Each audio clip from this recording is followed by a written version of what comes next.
Good morning, everyone. Welcome to another episode of Coffee and Contemplation, brought to you by Spotlight Recovery. My name is Lucas. I'll be your host today. It is February 17th, 2024, and today we're going to be reading Just for Today from NA.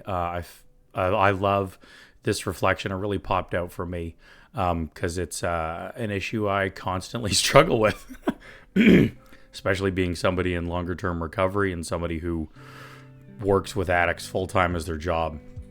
So let's get into it. Feel free to read and follow along. Hopefully that is legible for y'all. I think it should be. Let me know in the comments if it's big enough, the font's big enough. Otherwise, we'll see if we can figure something out. So anyway, carrying the message, not the addict. Page 49 from the NA basic text. They can be analyzed, counseled, reasoned with, prayed over, threatened, beaten, or locked up, but they will not stop until they want to stop. Basic text, page 65. Also, sorry, a bit of a trigger warning in there. Perhaps one of the most difficult truths we must face in our recovery is that we are as powerless over another's addiction as we are over our own. We may think that because we've had a spiritual awakening in our own lives, we should be able to persuade another addict to find recovery. But there are limits to what we can do to help another addict. We cannot force them to stop using. We cannot give them results of the steps or grow for them. We cannot take away their loneliness or their pain. There is nothing we can say to convince a scared addict to surrender the familiar misery of addiction for the frightening uncertainty of recovery. We cannot jump inside other people's skins, shift their goals, or decide for them what is best for them. However, if we refuse to try to exert this power over another's addiction, we may help them. They may grow if we allow them to face reality, painful though it may be. They may become more productive by their own definition, as long as we don't try and do it for them. They can become the authority on their own lives, provided we are only authorities on our own. If we can accept all this, we can become what we were meant to be, carriers of the message, not the addict. Just for today, I will accept that I'm powerless not only over my own addiction, but also over everyone else's. I will carry the message, not the addict. Woo, couple stumbles in there. Pardon me, I am still waking up very much. So, yeah, a lot of good, powerful messaging in there. This is something that I've struggled with I think pretty much my whole life, even before it being addiction or not, just with people. And it's so funny how the language is. I struggled with not being able to control other people and doing what I want them to do and changing their behavior. Like, even just that alone is hilarious. And like, I don't know, I feel like that covers it enough. Like, bottom line, everything else I'm going to talk about, that's the root point of this that stands out for me. And the bottom line with all of this is just that I'm an addict and I have control issues. Oh my gosh. You know, it's and it's funny, it's this interesting dichotomy in recovery because like a lot of the genuine motive for me with this stuff is because I have found so much freedom in recovery. I just want you to know what that feels like. You know, I have suffered inexplainably through my drug addiction. So I know what that's like. And all I want to do when I see another addict suffering, because I know what they feel like and I get it and I was there for so long, I just want to take a little bit of this freedom and be able to give it to you so you can understand it, so you can feel it.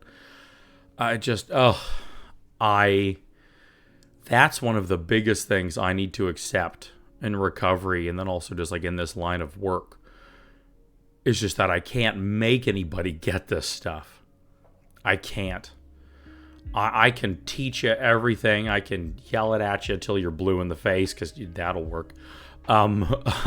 Teach, show, go to meetings, take people through the steps, take people through endless recovery coaching exercises, all of this stuff. I can't make you get it. I can't make you get it. I can't make you do the work. Even if I do make you do the work for some amount of time, I'm not doing you a favor, because then you're doing it for me and not for you. And as you've heard me share before, I was envious, jealous of seeing all these other people in recovery who had it and had it figured out.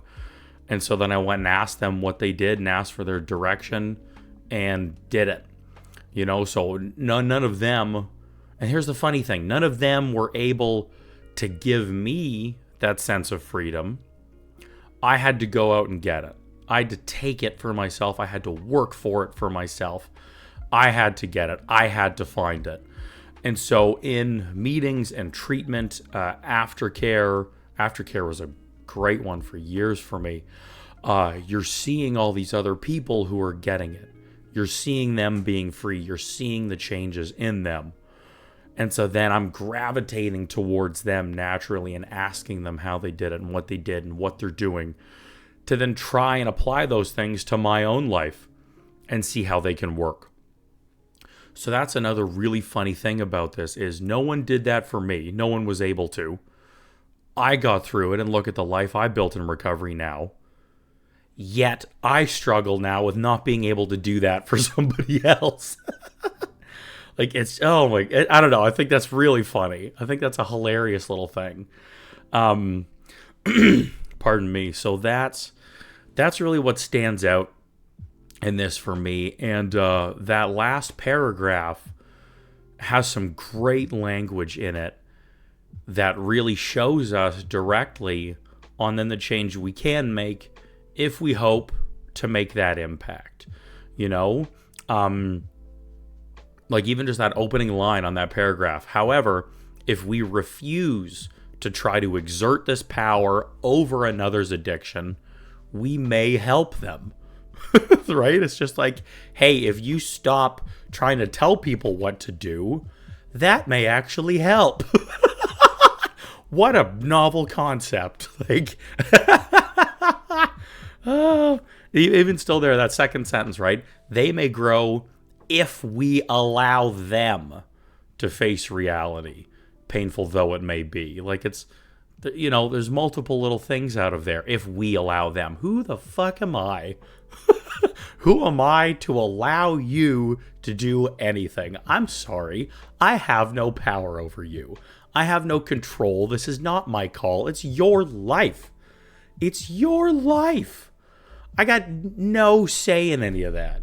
None. Oh my God. And the second I think that I do and start with that attitude, I'm already off the beam. I'm already missing the point. I'm already pushing this, again, pushing my agenda. You know, it's so funny. But so what I feel that it sums up in that paragraph, there's another line that I really liked I wanted to mention. Yeah. They may become more productive by their own definition. That's another huge thing about recovery that I love and I feel is so important, is carrying the message of how individualized it should be. Like, do recovery for you and find a recovery that works for you. Here's another funny thing with this. I know it all the time. Once I get into these control issues, I struggle with this myself, but my program may get you drunk. You know, what keeps me sober may have you relapse. I don't know what works for everybody. Nobody does. There's nothing that works for everybody. You know, the biggest commonality that I've seen that helps the most people, that incomparably has the most success rates, however you measure that, are 12-step programs. And so that's a big thing of why I push them so much. I need to get better at not, but highly recommending them so much because they have the best success rates of anything. That's the most common thing that helps the most amount of people stay sober, not get sober, stay sober, find recovery. But besides that, you got to make this individualized. You got to make a program for you and find what works for you. Therefore, the best way for people to find what works for them is if I shut the fuck up and get out of their way and let them find out what works for them and then answer questions if they ask.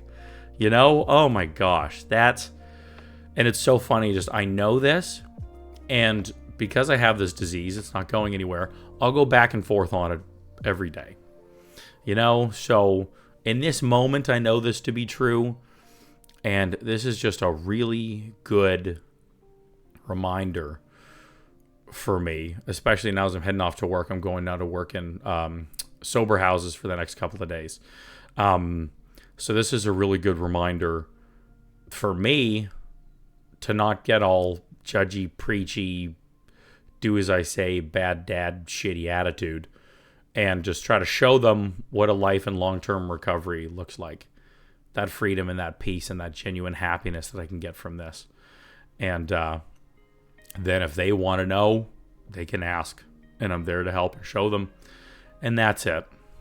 The last caveat I just want to mention with this, and we'll wrap up, is that this gets even harder, in my experience, when it's family, when it's a partner, or a friend, when you have another personal, close relationship and tie with this person. Oh, man.